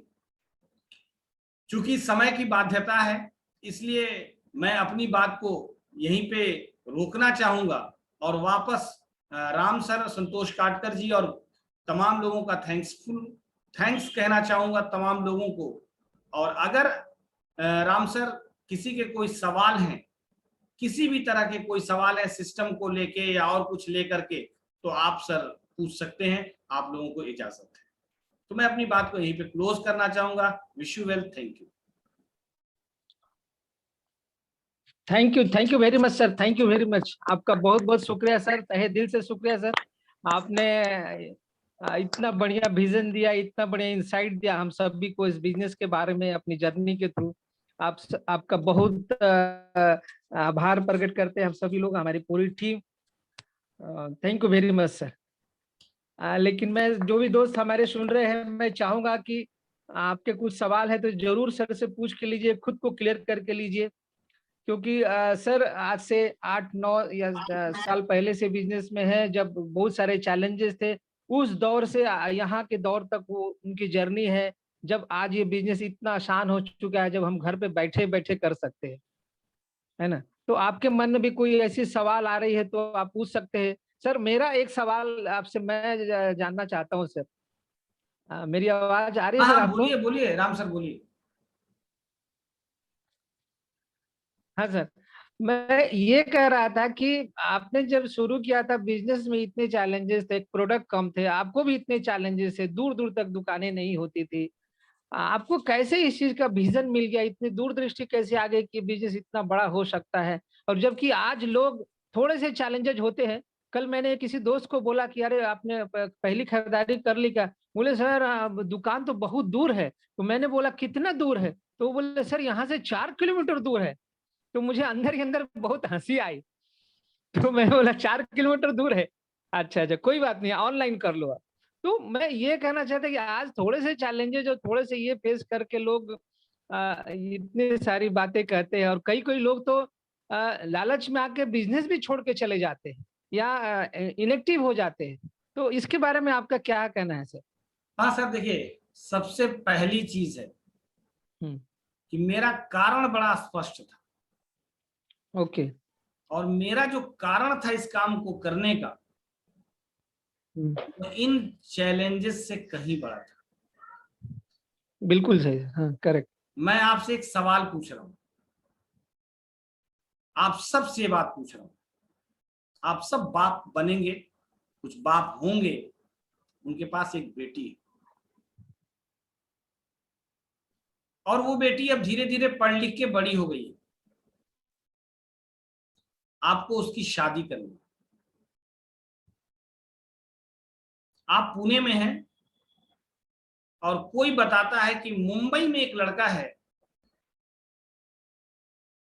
तो बहुत शानदार है, आपकी बेटी के लिए रिश्ता बड़ा शानदार है। आप वहां जाते हैं कि नहीं जाते? बताइए, आप सब जाएंगे कि जाते हैं नहीं सर, जाएंगे? जाते हैं सर, और जाएंगे, बिल्कुल सही सर। जाएंगे। मेरा यस सर। सवाल है सर, क्यों जाएंगे? क्या जरूरत है सर बंबई जाने की? पुणे में लड़के नहीं मिल जाएंगे क्या? क्योंकि वहां बताया कि वो अच्छा लड़का है, जो बिल्कुल फिट बैठता है, बिल्कुल सिंपल सी मैच बात करता है सर, क्योंकि हमारा कारण बहुत स्पष्ट है कि मुझे अपनी लड़की की जिंदगी के लिए एक अच्छा वर चाहिए, एक अच्छा बाप होने का मुझे दायित्व निभाना है। तो मैं जाऊंगा, खोजूंगा, मिलूंगा, समझूंगा, पसंद आवे नहीं आवे बात का बैठ। चलिए, मैं उसके पास गया, उस सब कुछ समझा, मुझे समझ में आया, उसने ना कर दिया, और फिर मैं वापस आ गया। और कुछ दिन बाद मुझे किसी ने बताया, भाई नागपुर में एक बहुत शानदार लड़का है, तो हम नागपुर जाएंगे कि नहीं जाएंगे? है। जाएंगे सर, जाएंगे, जरूर जाएंगे। और अगर 2 4 5 10 बार ऐसा हो गया और 11वीं बार किसी ने ये बात बताई, तो हम क्या बोलेंगे उसको? थैंक यू बोलेंगे कि कहेंगे पागल हो, सब फालतू का खाना, खाली पैसा बर्बाद हो रहा है, इधर जा रहे हैं उधर जा रहे हैं, कुछ हो रहा नहीं है, कहेंगे? नहीं। अपने आप से सवाल पूछेगा क्यों? क्योंकि लड़के की शादी करनी ही करनी है मुझे, कि कहीं भी जाना पड़े। की बात है, लाइफ की बात है, जीवन की, इसलिए हम करेंगे ही करेंगे। करेंगे ही करेंगे। माय डियर फ्रेंड, बहुत सटीक सवाल है। राम सर मेरा दोनों पैर देखे हुए हैं, यस सर। हमको मालूम है कितना निशान है। यस सर, यस सर, पता है सर, देखा मैंने पॉइंट आउट भी किया है इस बात आपको को। क्या लगता है चलिए मैं आपको कुछ घटनाएं बता देता हूं, क्योंकि ये सब मैं सेमिनार में बताता हूं, और अगर वर्कशॉप में अगर यहाँ बताऊं तो कम से कम सर 2 घंटे का टाइम मुझे सिर्फ अपने बोलने पे चाहिए, जो सिर्फ मैं अपनी जिंदगी के बारे में बताऊं कि वेस्टीज मैंने जब शुरू किया तो मुझे क्या क्या चैलेंजेस आए। जब मैंने वेस्टीज शुरू किया था, मेरे घर से 200 किलोमीटर दूर ऑफिस था। कितना दूर? 200 किलोमीटर। 200 किलोमीटर। मुझे तो इसको किसी कीमत पे करना ही नहीं चाहिए था।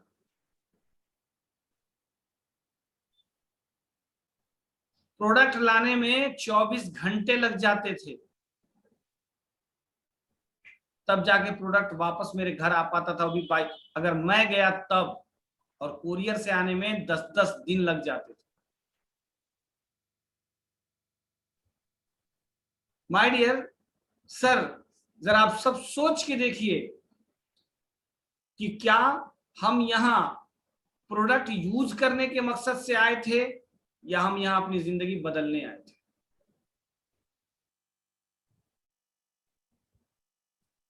मैंने आज तक पैसे के लिए कभी काम किया ही नहीं है।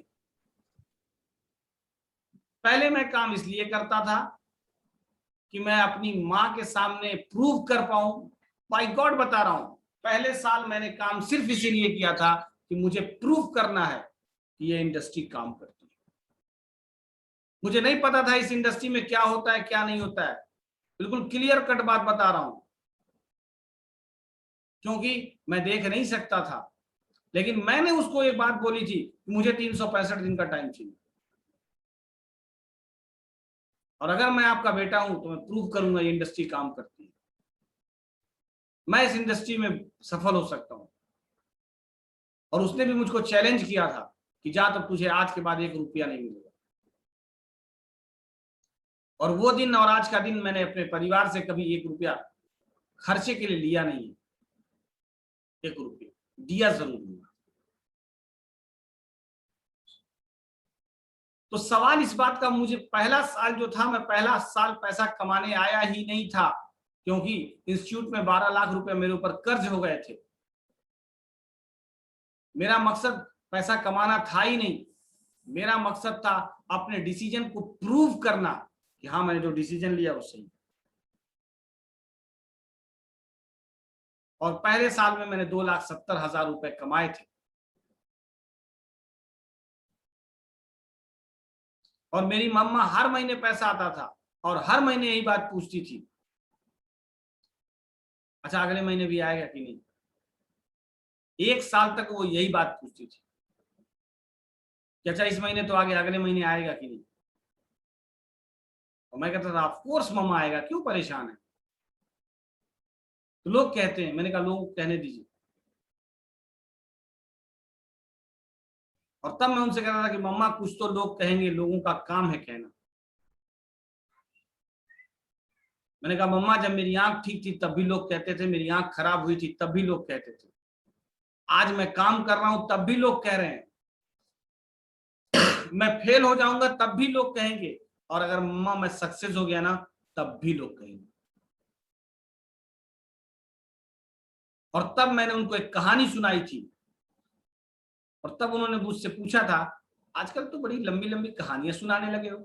मैंने कहा सब मैंने डायरेक्ट सेलिंग में कम सीखा है, मेरे उस्ताद ने मुझको एक कहानी सुनाई थी जब मैं बहुत परेशान था। तो जिस उस्ताद ने मुझको ये बात पढ़ाई थी कि चले चलो चले चलो कि चलना काम रानी है, जो थक कर बैठ जाते हैं वो मंजिल पा नहीं सकते। उन्होंने एक कहानी सुनाई थी, वो कहानी मैं थोड़ी देर में आप सबको शेयर कर देता हूँ। उन्होंने कहा था कि एक बाप और एक बेटा सफर पे जा रहे थे, पैसा था उनके पास। बेटे ने बाप से कहा एक खच्चर खरीद लेते हैं। खच्चर घोड़े नुमा होता है, सवारी की जाती है उसकी, तो खच्चर खरीद लेते हैं। बाप ने कहा ठीक है खरीद लेते हैं। एक खच्चर खरीद लिए, दोनों उस पर सवार हो गए, क्योंकि सवारी के लिए तो खरीदे थे उसको। एक बस्ती से जा रहे थे, एक रास्ते एक गांव से गुजर हुआ। गांव वालों का उफ कितने बेरहम है सब, कितने जो है कठोर हृदय के हैं सब, इन सबको जरा सा दया नहीं आ रही। बताओ एक जानवर पे 2-2 बैठे। ये सुनते सुनते सुनते सुनते बेटे को बहुत तकलीफ हुई, वो उतर गया, कहा पापा चलो आप बैठे रहो मैं चलता हूँ पैदल। दूसरी एक गांव से गुजर हुई, गांव वालों ने कहा ओफ कितना बेरहम बाप है भाई, कितना बेरहम बाप है। बताओ, अभी नौधा बच्चा है, उसको साला पैदल चला रहा है, अपने घोड़ा पे बैठा हुआ। बाप सुनते सुनते बाप थक गया, उसने कहा बेटा तू बैठ, मैं पैदल चलता हूं।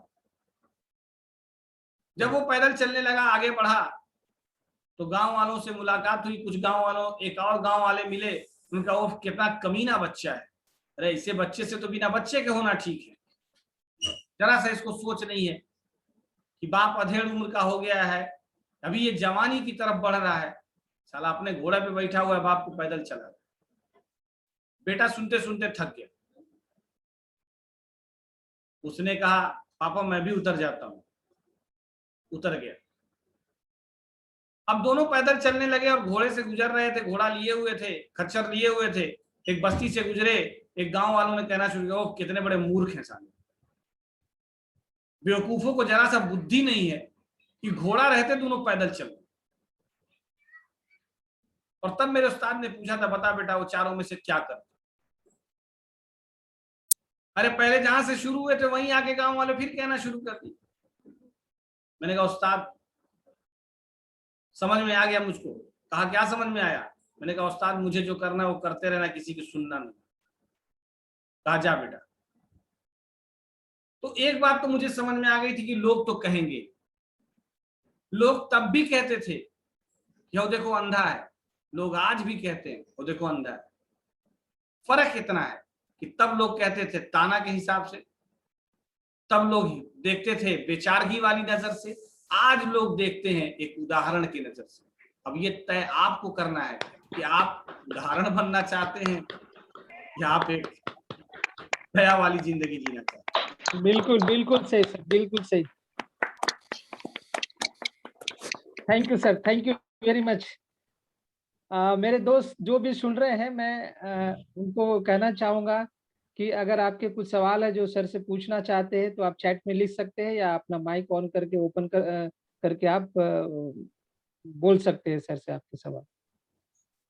सर ने बिल्कुल सही कहा, लोग तो कहते रहेंगे, और सबसे बड़ी बात कि सर कारण क्लियर होना चाहिए। बिल्कुल, अगर कारण आपका अगर नहीं, कारण स्पष्ट है, हाँ, ठीक है ना, अगर आपका कारण स्पष्ट है तो आपको इस दुनिया में Yes. कामयाबी के लिए कोई नहीं रोक सकता है। कारण स्पष्ट था तो आप 200 किलोमीटर तक गए, लोग यहाँ 4 किलोमीटर जाने के लिए कहते हैं कि 4 भाई साहब किलोमीटर आज तो बहुत आसान है बिजनेस करना, बहुत आसान है, क्योंकि आप तो ऑनलाइन शॉपिंग ऐप है वेस्टीज की, जहां आप पेमेंट करते हैं, प्रोडक्ट आपके घर कुरियर से आ जाता है।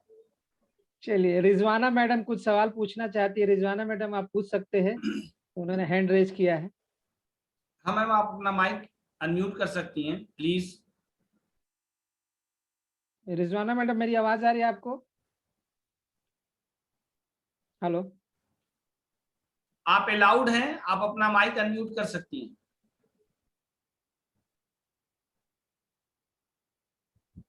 सर परमिशन दे दीजिए, ऑल पार्टिसिपेंट्स जो अपना माइक ऑन करके बात करना चाहे कर सकते। परमिशन है सर। ठीक है।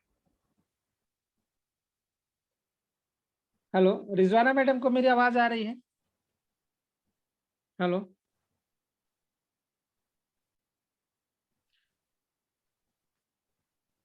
आप अपना माइक अनम्यूट कर सकते हैं मैडम।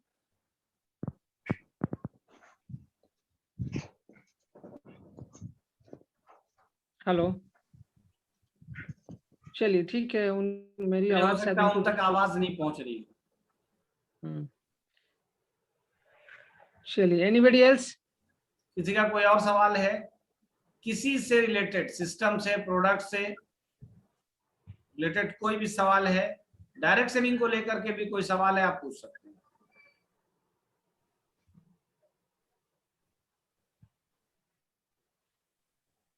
आपको सुनने के बाद सर मुझे नहीं लगता किसी के मन में किसी तरह कोई सवाल रहेगा, क्योंकि नहीं ज्ञानेंद्र सर देखिए, ये बात है, मैं बिल्कुल लोगों को खुल्लम खुल्ला ये बात कह रहा हूँ, आपके सवाल अगर हैं आप पूछ सकते हैं, मैं हूँ, उससे निश्चिंत रहिए, मैं आपका भाई हूँ, आपका साथी हूँ, है ना। बस हम में आप में थोड़ा सा फर्क होगा, हो सकता है मेरे पास थोड़ा एक्सपीरियंस ज्यादा होगा, अभी आपके पास एक्सपीरियंस कम होगा, लेकिन हम आप मिल करके जरा सोचिए कि अगर आपके पास 1 रुपया है, मेरे पास 10 रुपया है, तो अगर दोनों मिला दे तो आपके पास तो 11 रुपया हो गया ना।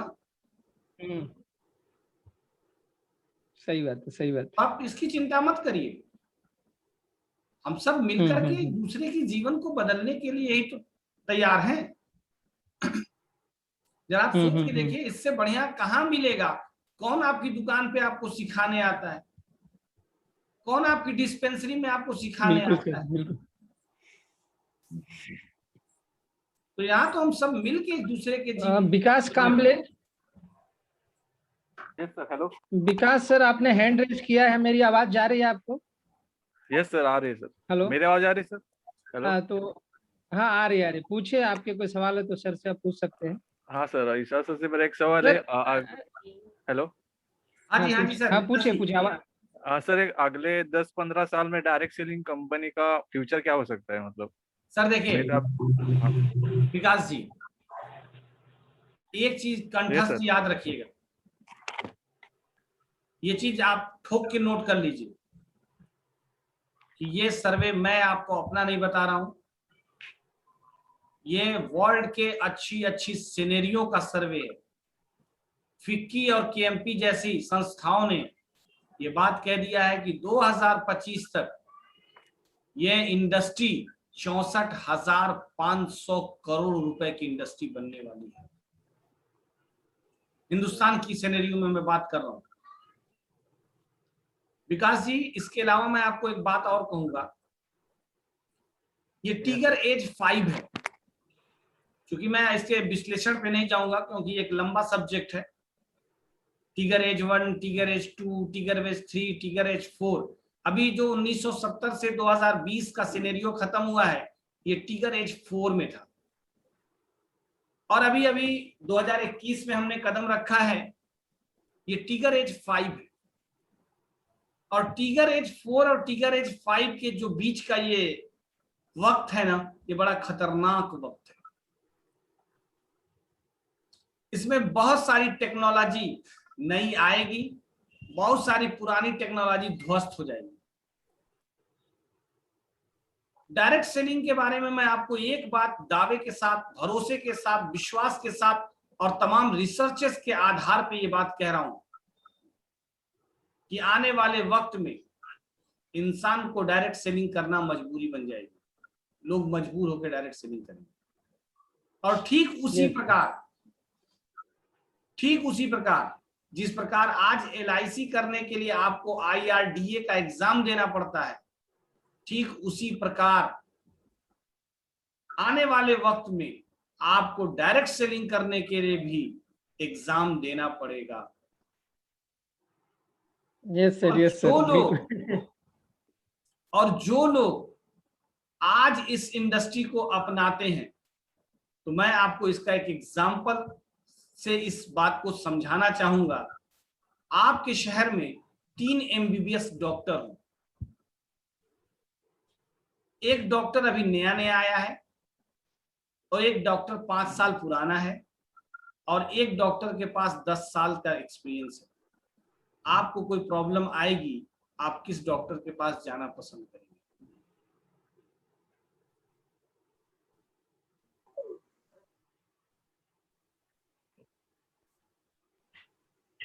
बताइए। जिसके पास 10 साल का एक्सपीरियंस है।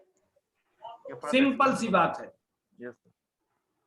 कि लोग ज्यादातर उसी डॉक्टर को लाइक करते हैं जिसके पास नॉलेज के साथ साथ एक्सपीरियंस हो।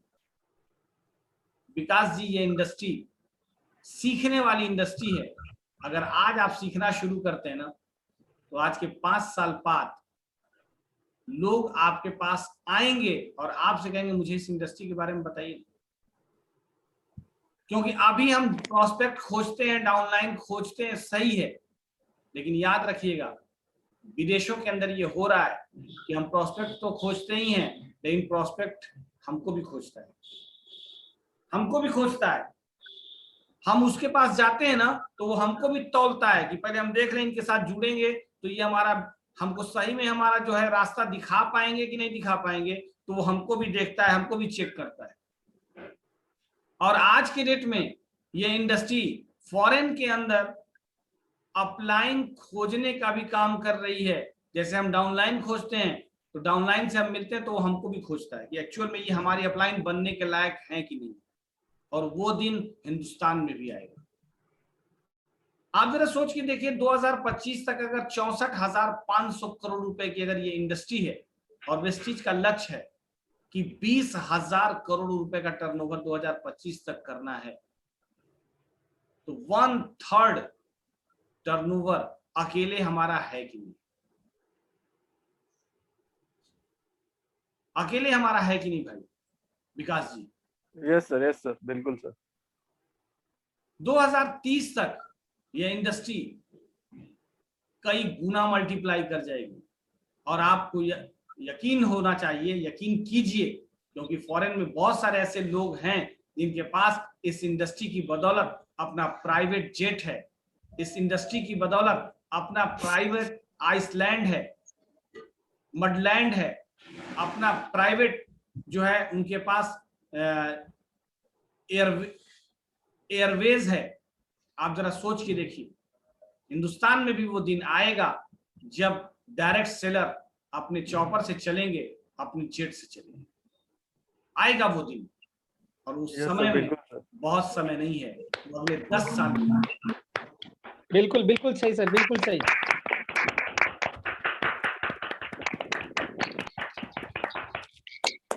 बिल्कुल सही। Good morning sir. Very good morning Santosh भाई। सर आवाज से ही पहचान लिया? हाँ सर, हम आपकी आवाज पहचानते हैं, आप हमारे दिल में रहते हैं। चलिए, थैंक यू सर। पहले तो मैं स्पेशली आपको और आपकी माताजी को थैंक यू बोलना चाहूंगा, क्योंकि आज का जो ओकेजन है वो मदर्स डे है, और मदर्स डे पर आपके माताजी ने और उनके कारण आपने ये बिजनेस शुरू किया, और वही आपकी मेंटर रही, बहुत बार आपने बताया है। तो उसके वजह से आपको बहुत कुछ सीखना मिला। तो पहले साल तो आपने उनके लिए बिजनेस किया, ये मुझे एग्री हुआ, और हम सभी को भी बहुत इंस्पिरेशन से सभी लोगों को बहुत मैसेजेस मिले इसमें से। मेरा एक छोटा सा सवाल है सर आपसे, कि बहुत से लोग ज्वाइन होते हैं और नए होते हैं, तो कुछ ऐसी चीजें उनको चाहिए कि जो डेली बेसिस पे उन्होंने करना चाहिए, ताकि वो जल्द से जल्द इसमें सक्सेसफुल हो सके। हाँ सर, देखिए मैं आपसे एक बात कहूंगा संतोष जी, ये जो आपका सवाल है, सवाल तो बहुत छोटा सा है, लेकिन ये सवाल बहुत विस्तार रखता है, ठीक है ना। मैं आप सबसे एक बात कहूंगा, एक किताब है LMPs की, question is the answer of the question, सवाल ही जवाब है। इसको आप एक वर्कशॉप की तरह आपस में मिल के पढ़िए। राम सर कोई समय सेट करिए, जरूरत पड़ेगी मैं भी उसमें आ जाऊंगा। Yes sir, yes sir. क्योंकि उस किताब में आपको 5 गोल्डन की मिलेंगे। ये गोल्डन की, गोल्डन क्वेश्चन बहुत इंपॉर्टेंट है, लेकिन याद रखिएगा क्वेश्चन हूबहू इन्हीं शब्दों में ही पूछा जाना चाहिए कि सबसे पहले आपकी प्राथमिकता क्या है, यानी आपका प्राइमरी मोटिवेशनल फैक्टर क्या है, यानी आपका सबसे पहला कारण क्या है काम करने। और उस सवाल को आप ऐसे पूछ सकते हैं कि क्या आपको पता है कि लोग नेटवर्क मार्केटिंग क्यों करते हैं। और मैं यकीन के साथ कह रहा हूं, बड़े से बड़े धुरंधर के पास भी बैठेंगे तो हूबहू आपको वही बात नहीं बता पाएगा। मैं राम सर के साथ भी बैठ जाऊं, संतोष भाई के साथ भी बैठ जाऊं, लेकिन जब बैठूंगा उस वक्त वो हूबहू बात नहीं बता पाएगा। उसके बाद मैं तब उससे कहूंगा कि ठीक है सर, लाइए मैं बताता हूं आपको नेटवर्क मार्केटिंग लोग क्यों करते हैं, और मैं उसको 9-10 कारण गिनाऊंगा, और जो रिटेन में होगा, और तब मैं उससे पूछूंगा कि सर इसमें से आपकी प्राथमिकता क्या है, इसमें से आपके प्राथमिक उपघटक क्या हैं, पहला सवाल। दूसरा सवाल है, आपने इसी को क्यों चुना? तीसरा सवाल है, अगर ये अवसर आपके जीवन में मिल गया तो क्या होगा? चौथा सवाल है, अगर जैसा आप चाहते हैं वैसा नहीं हो पाया तो क्या होगा? और पांचवा सवाल है, इस परिणाम से आप इतने चिंतित क्यों? ये 5 सवाल संतोष जी हर अपने 5% बंदे को हम लोगों को एक वर्कशॉप करके रटा देना चाहिए, सिखा देना चाहिए, और उनको हम तो खुलेआम कहते हैं भाई साहब कि LMPs की सवाल ही जवाब का एक वर्कशॉप करना चाहिए। और अपने न्यू डिस्ट्रीब्यूटर्स के साथ जो इस बिजनेस को प्राथमिकता के आधार पे करने आए हैं, उनके लिए वर्कशॉप को मैंडेटरी कर देना चाहिए। और फिर उनको 4 रहस्य बताना चाहिए। पहला, बर्फ पिघलाना, यानी आपस में मेल जोल करके रिश्ता बनाना, एक दूसरे को सहज करना ताकि वो आपसे खुल के बात कर पाए। दूसरा, सही बटन की तलाश करना, सही बटन खोजना। हम करते क्या है, हम सही बटन तो खोजते ही नहीं है और हम उसका बटन दबा देते हैं। होता क्या है, एक बोर्ड में 10-20 बटन है तो हम अंदाजिफिकेशन बटन दबा रहे हैं, एक बटन दब गया इत्तेफाक से, एक ही बटन दबाना था, एक बटन दब गया इत्तेफाक से, अब एसी चल गई तो हमको लग गया कि वह तुक्का लग गया। लेकिन अगर 20 बटन है तो कभी कभी 10 बार ऐसा होगा कि सही तुक्का ना लगे और सही बटन ना दब पाए।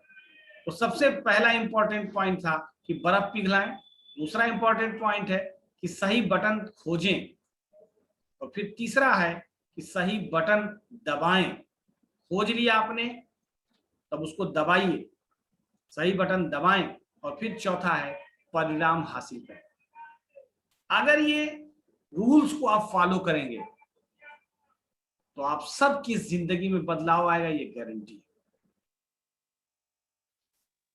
लेकिन ये एक दिन में नहीं होगा, इसको प्रैक्टिस करना पड़ेगा और लगातार लगातार लगातार प्रैक्टिस करना पड़ेगा। और इसके लिए सर मेरी कहीं भी जरूरत है, संतोष जी, राम सर, दत्या कोहली जी, मैं आपके लिए तैयार हूं। मैं कहां भागता हूं, मैं तो 24/7 आपके लिए रेडी हूं।